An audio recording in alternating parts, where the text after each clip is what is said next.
Isang mapagpalang araw po muli sa inyong lahat mga minamahal nating tagapagsubaybay.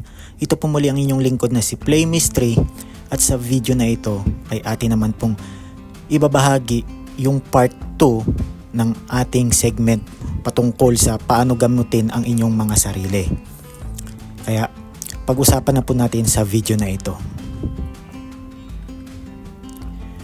Ngayon, gaya ng sinasabi ko, Christ is in you.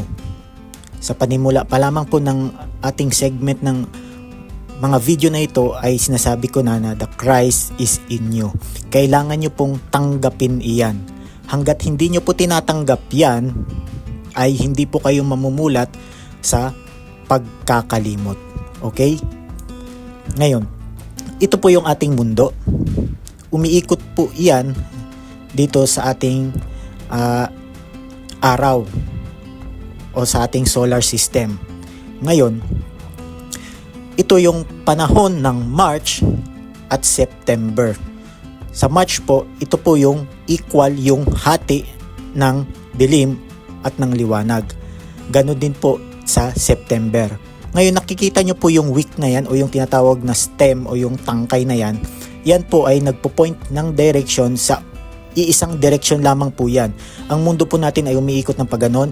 So, nakapoint lang po yan sa isang direction. Pero nagbabago po yan every 2,150 years.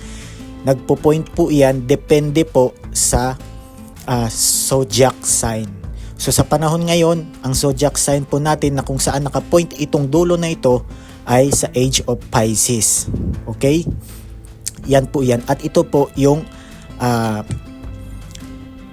gitna kung saan makikita nyo po yung tinatawag na equinox o yung equal na hati ng dilim at ng liwanag. Ganoon din po sa September.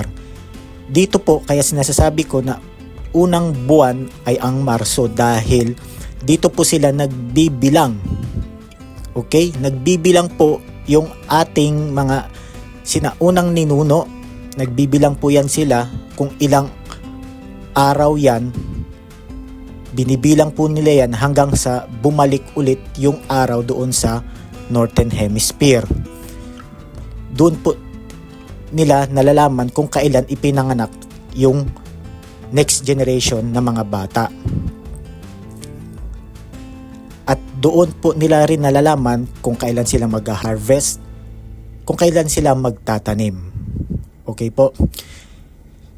Dahil noon sinaunang panahon pa, way back, bago pa po nagkaroon ng mga Egypt o yung Ehipto, kung bago pa sumibol yan sila, sa mga sinaunang panahon pa, ganito po sila magbilang kasi wala naman pong kalendaryo noon.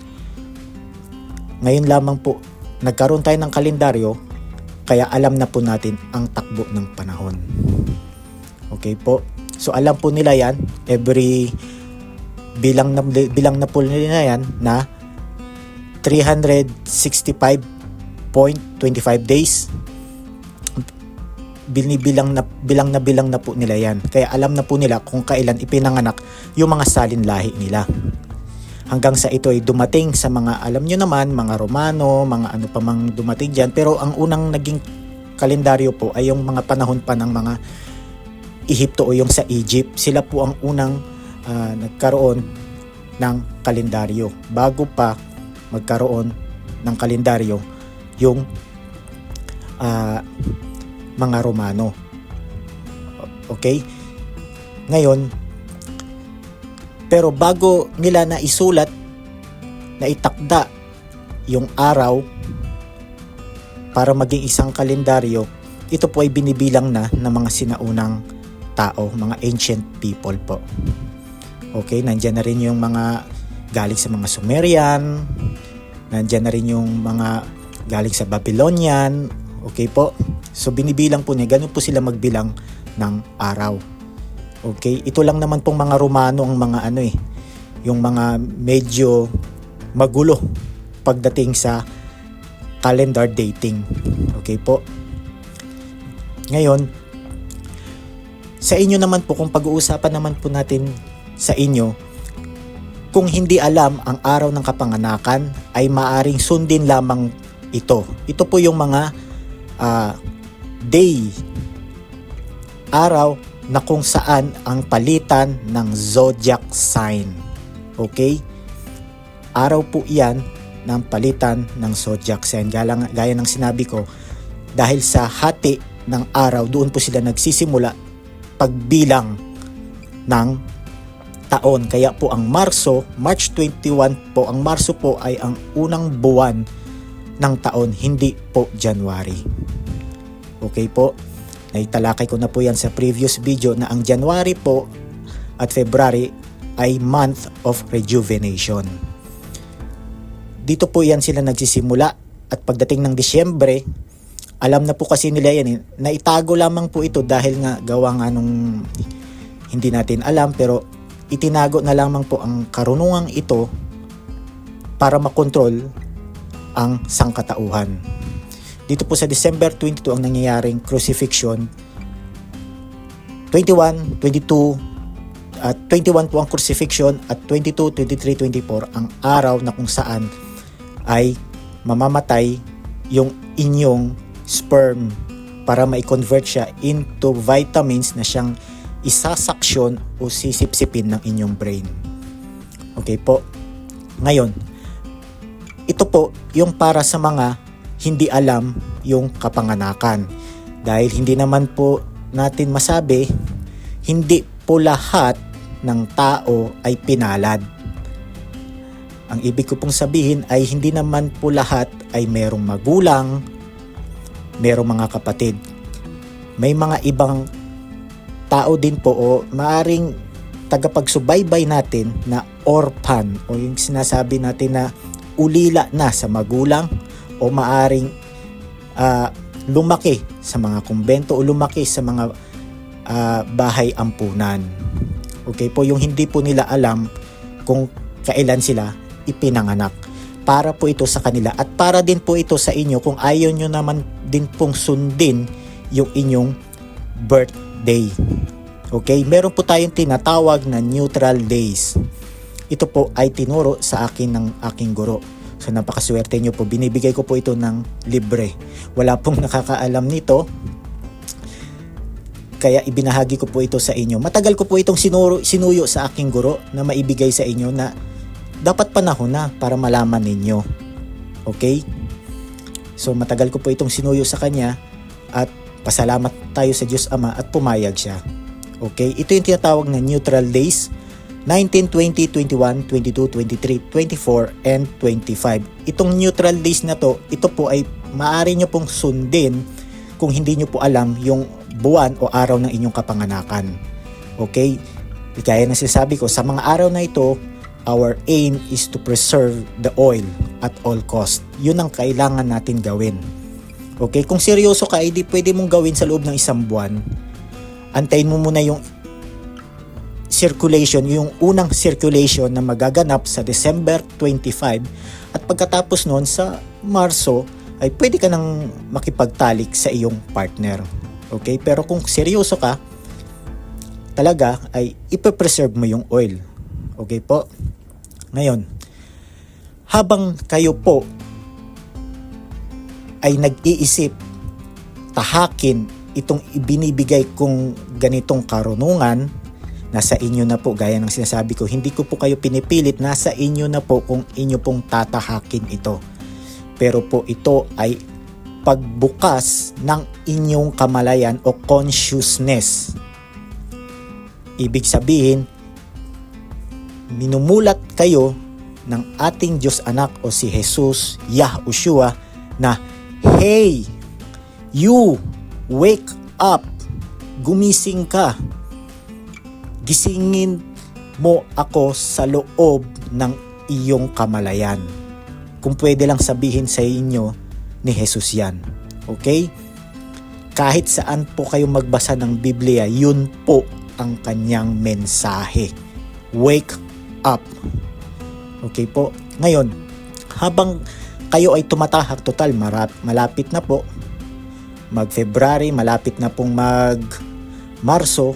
Kung nais nyo pong tahakin ito, ay unang-una, bago po dumating yung araw o yung buwan ng Marso, itigil na po natin o bawasan na po natin yung pag-consume ng karne. Iwasan na po natin. Maaring bawasan kasi maaring hindi maiwasan to magko-consume tayo ng karne. Pero kung seryoso ka, maaring bawasan o di kaya tanggalin. Huwag na po tayong kumain ng karne. Okay? Tandaan nyo po, ang pagkain ng karne ay nagre-reflect po sa inyong DNA. Hindi man kayo ang masapul niyan, pero ang maaring masapul niyan ay ang inyong salin lahi. Okay? Nagre-reflect po yan sa inyong DNA. Okay? Papaliwanag ko po yan, yung inyong DNA, kung bakit meron pong may mga ugat o di kaya root sa inyong DNA na putol. Okay? Maring dito nyo lang po yan marinig sa channel ni Play Mystery, no? Na bakit ganon may mga putol yung ating DNA. So, ipapaliwanag natin yan maring sa mga susunod pa ng mga videos. Pero sa ngayon, naka-focus po tayo sa pag-elevate ng ating oil. Okay po? Sa ating pagganap, bago gampanan ang sistema na ito, ay iwasan po natin kumain ng baka, manok, itlog, baboy, ibon, kambing, etc. Gatas, ano pa man yan, iwasan na po natin yan.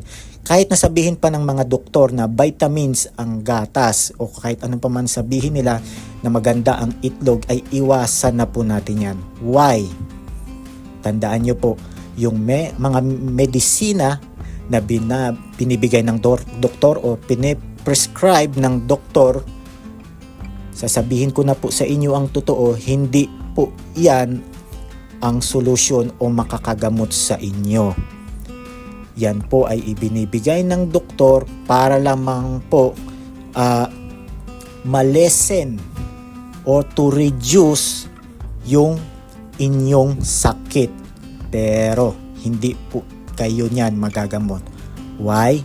Kasi medicine is a $1 trillion industry. Okay? Hindi ko natutukuyin kung sino yung mga nasa likod ng mga yan.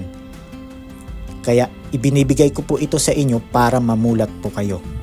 Okay? Iwasan na po natin yan. Anything na may dugo, iwasan na po natin yan. Okay? Ngayon, dito naman po, kumain lamang po ng mga pagkain tumutubo sa lupa. Yung mga gulay, prutas, bigas, o ano pa man yan, basta tumutubo sa lupa. At pwede po, gawin niyo pong alternate itong lamang dagat o yung tinatawag na mga isda, pusit, hipon, mga pugita, octopus. Pwede po nyo po yan pang alternate sa ganito. Pero kung maaari po ay iwasan, maaring ito na lamang po kung seryoso po kayo. Okay? Kapag nagampanan nyo po yan, ang habol po natin dito ay ma-cleanse o hindi po ma-harm yung oil habang iniipon po natin siya.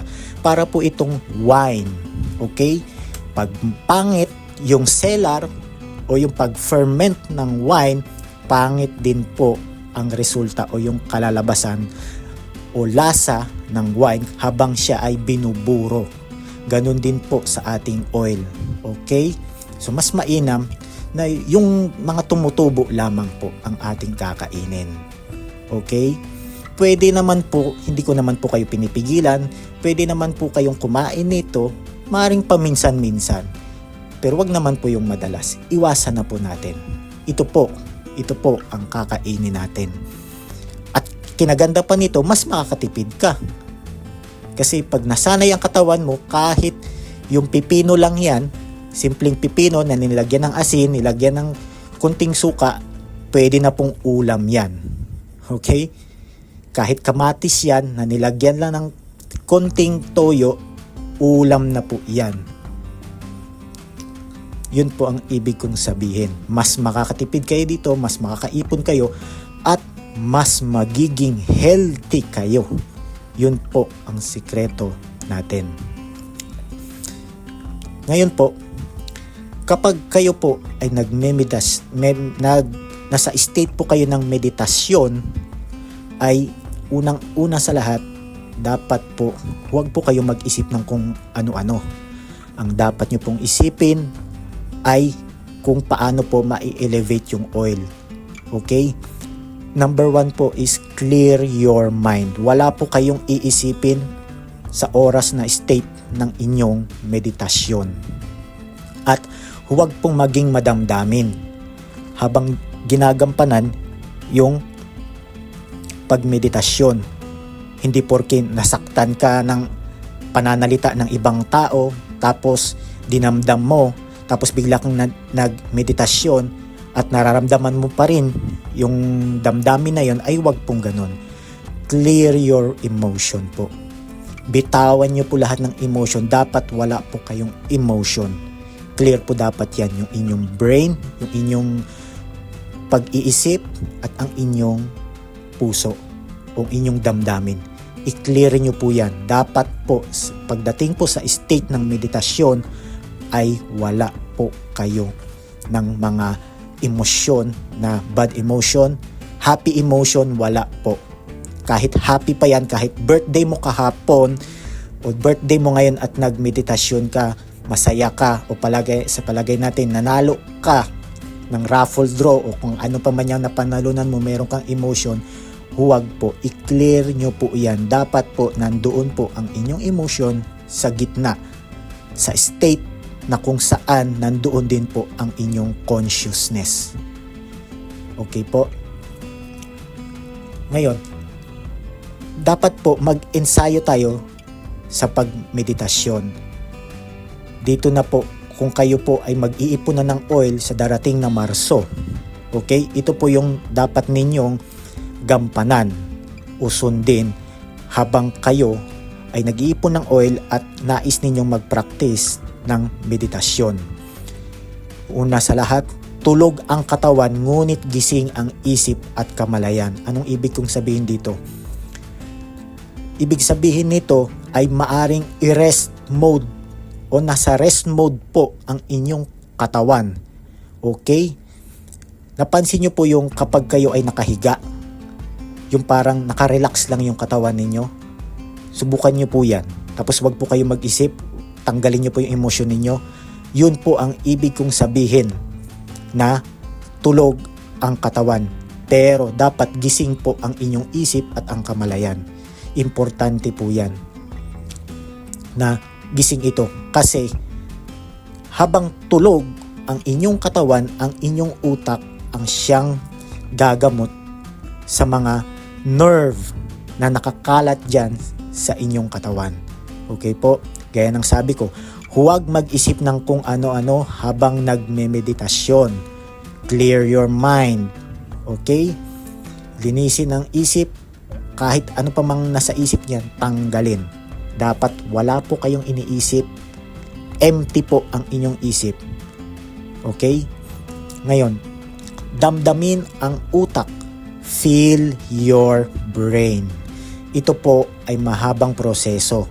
Maaring magampanan mo to kung sa isang linggo, dalawang beses o maaring 3 beses mo itong nagagawa. Kahit mga 30 minutes to 1 hour mo lang itong magawa, ayos na yan. Okay? Maaring sa 3 buwan o 2 buwan, mararamdaman nyo po yung inyong utak. Mafe-feel nyo po yan. Doon po kayo magko-concentrate.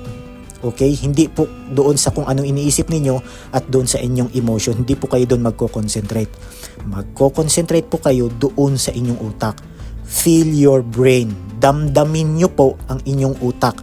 Mapapansin nyo po yan na para po yung puso na tumitibok. Mararamdaman nyo po yan. Maaring maramdaman nyo yan sa pagitan o sa itaas ng inyong tenga. Palagay natin, ito yung inyong ulo. Yung inyong ulo. Yan, itong pagitan ng inyong tenga dito sa taas nito, mararamdaman nyo po yan dito sa gilid dito. Mararamdaman nyo po yan na parang may tumitibok. Yun po ang ibig kong sabihin. Feel your brain. Okay?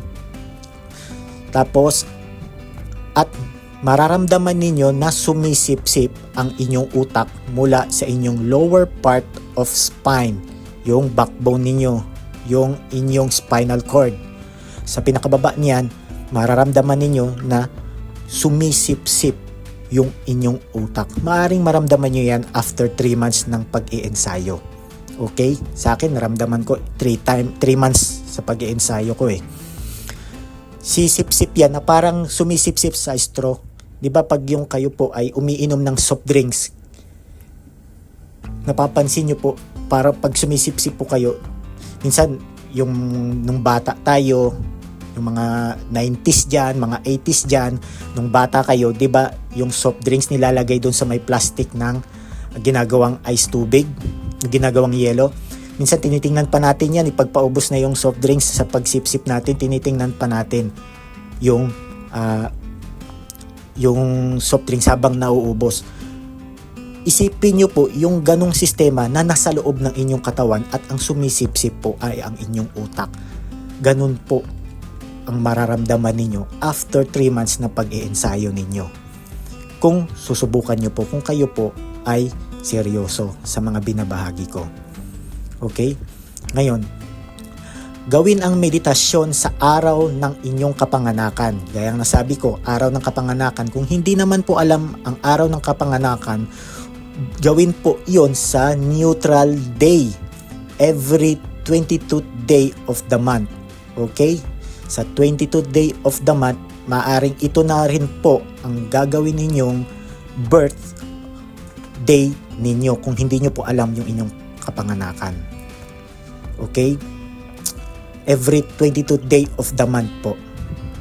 Yan po, tinatawag na natin na neutral day from 19 to 25. So, gaya ng sinabi ko, iwasan po natin ang ejaculation, iwasan po natin ang sexual intercourse habang pinipreserve po natin yung oil. At maaari ding mag-ensayo nito araw-araw. Kung maaari, kung mahaba naman ang panahon ninyo o kung maaring sa mga nagsusubaybay sa akin na senior na, may nararamdaman na po kayong mga sakit-sakit sa katawan, sakit-sakit sa inyong joint, gawin nyo na po ito. Okay?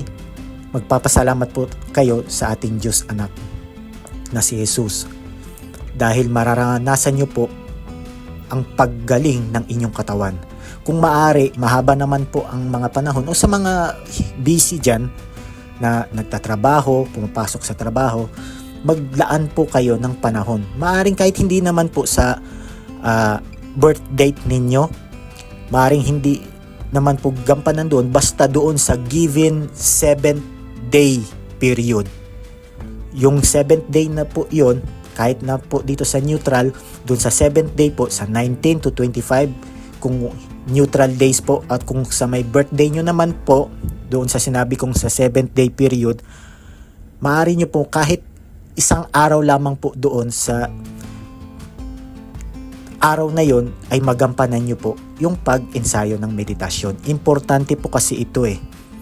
Kailangan nyo po ma-ensayo bago po dumating yung panahon ng December 25. Okay? Kaya nga sinabi ko, mas mainam kung madalas kayong magmeditasyon upang sa paghahanda. Pinaghahanda ko po kayo sa darating na December 25. Dahil ibibigay ko po doon yung secret frequency.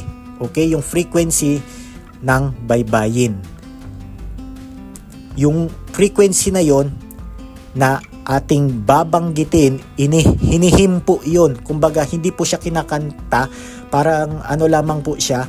Parang single o isang tone lamang po siya na babanggitin ninyo. Pero ang habol po natin doon, yung frequency na magbibigay ng signal doon sa inyong vagus nerve. Napapansin nyo po yan, kaya pag pinapaano kayo ng doktor, pag magpapacheck up kayo, pinasabing, bukangan mo nga yung bunganga, say gumagano, say bakit pinapaganon? Kasi tinitingnan po ang inyong ngalangala. Sa gilid po niya ng inyong ngalangala, yung dalawa diyan, may naka-attach diyan, nandyan po yung pinaka-root o yung ugat ng vagus nerve. Kailangan po natin yung frequency na yon maipa-vibrate. Magva-vibrate po yon sa inyong vagus nerve na siyang dadaloy papunta doon sa inyong lowest part ng inyong spine At yung frequency na yon ang siyang mag-a-up o magbabalik pataas ng oil na naipon ninyo doon sa inyong middle brain. Ito po ay indikasyon ng paghahanda sa 2 months of rejuvenation. Okay? Sa 2 months na rejuvenation na yon, mararamdaman ninyo na para po kayong bumabata. Para pong bumabalik yung inyong lakas ng maaring 5 years o 10 years ago yung lakas ninyo. Bumabalik po yan. Kung kayo ay mga matatanda na po at around 50 years old, 60 years old, 70 years old, pag ginampanan nyo po ito, mararamdaman nyo po yun sa next after po ng months of rejuvenation, which is January and February. Pagtapos po nyon, maring February 15 nga lang, mararamdaman yun na para po kayong bumabata. Okay? Ang habol po natin ay yung sikretong frequency ng baybayin ay mai-signal natin yung vibration doon sa ating vagus nerve. Wala pong nakakaalam nito. Kahit mga Indiano, hindi po nila alam to. Okay? Ang alam lamang po nila, meron po silang karunungan patungkol sa mga ganitong bagay, but hindi po nila alam kung ano ito. At ito po ang nalaman ng mga sinaunang tao o yung sinasabi, nalaman ng mga, sabihin na natin, mga Espanyol, pero meron pong nasa likod niyang mga Espanyol, bakit yan tayo inalipin. Okay? Dinahandahan nila mabura yan kasi alam nila na pag nalaman ninyo ay magkakaroon po kayo ng awakening. Yun po yung ayaw nila. At yan, ang sikretong frequency na yan ay nakikita lamang po sa ating baybayin na nasa loob ng ating patinig. Okay po? Ngayon, maaaring gawin ang pagmeditasyon habang nakaupo. Yung simpleng nakaupo ka lang sa inyong upuan. Sumandal ka, kahit simple lang na nakasandal. Pwedeng naka-Indian seat, pero nakaupo, ayos na po yan sa pagganap ninyo ng pagmemeditasyon. Pero mas mainam din po na kayo po ay nakahiga. Okay? Yung nakahiga po kayo, mas relax po yung katawan. Mas okay po yun. Sa akin, ginagawa ko po nakahiga. Mas the best po, nakahiga. Okay? Mas relax ang katawan, mas relax yung mga buto ninyo sa inyong spinal cord. Okay? Habang nakarelax po iyan, gagawin nyo po, ang pagmeditasyon ninyo po ay matutulog po ang inyong katawan. Patutulogin nyo po yung inyong katawan, pero gising po ang inyong kamalayan. Kaya nga sabi ko, panatilihing gising ang kamalayan o yung tinatawag na consciousness. Mapapansin nyo po yan kapag kayo ay nasa mataas na estado ng meditasyon. Itong mataas na estado ng meditasyon, matagal po ito ma-practice, ma-ensayo. Pero lumalabas po ito kusa. Kung kayo po ay magpa-practice, sa akin po, hindi ko po alam sa inyo, pero sa akin po, in my experience, 7 months. 7 months po bago ko po na-attain itong mataas na estado ng meditasyon. Sa inyo po, hindi ko po alam dahil iba't iba po tayo ng katawan. Pero yung naramdaman ko dito sa state na ito ay katulad po noon kung inyo po marahil na experience na po ninyo ito minsan sa inyong buhay, maring twice, 3 times o di kaya 5 times ninyo na experience ito, yung napansin nyo po yung pagod yung inyong katawan. Okay? Yung pagod yung inyong katawan, tapos bigla kayong teka muna, iidlip muna ako. Sasabihin nyo, iidlip lang muna ako. Biglang paghiga ninyo, biglang boom, tulog ka agad kayo, plakda. Tapos biglang maring may pumasok na tao, maring nagising yung inyong diwa pero tulog pa po yung inyong katawan. O di kaya nagising kayo sa inyong pagkakahilik. Yung biglang nagising ka na lang sa pagkakahilik mo, nalimpungatan ka bigla pero tulog pa yung inyong katawan. Pero napansin ninyo po na gising yung inyong kamalayan, alam nyo po, bigla na lang po kayong from tulog na tulog, bigla na lang naging gising yung inyong kamalayan, pero tulog po yung katawan. At nararamdaman nyo po, yung kung may naglalakad man, kung may dumadampi mang hangin sa inyong katawan, nararamdaman nyo po. Yung estado po na yun po ang pinakamataas na estado ng meditasyon. Okay? Hindi ko na po kayo tuturuan ng kung ano-anong mga nakikita nyong mga kumakalat sa YouTube na mga pang meditasyon, meditasyon ng ganito, ganyan. Hindi po. Ang tunay po na meditasyon ay tulog ang katawan, gising ang kamalayan. Yun po. Kaya mapapansin nyo po yung biglang naalipungatan kayo sa inyong pagkakatulog tapos biglang nagising yung inyong diwa. Pero tulog pa rin po kayo, nararamdaman niyo na humihilik kayo, na humihinga kayo, ramdam nyo po yung paghinga ninyo. Okay, yun po ang pinakamataas na estado ng meditasyon. Tapos mararamdaman ninyo after 5 minutes, 10 minutes, biglang babalik na rin po kayo sa inyong mahimbing na pagkakatulog. Yung estado na yun sa pagitan ng 5 to 10 minutes na yun, yun po ang pinakamataas na estado ng meditasyon. Okay? Kahit mga monks, alam po iyan.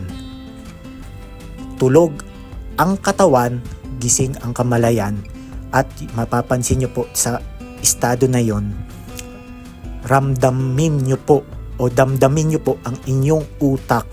Mapapansin nyo po yan na tumitibok at dahan-dahan mararamdaman nyo po para po yung may kiliti sa inyong likod ng inyong ulo na dumadaloy sa inyong spine. Mapapansin nyo po yan na dahan-dahan parang may sumisip-sip sa inyong katawan.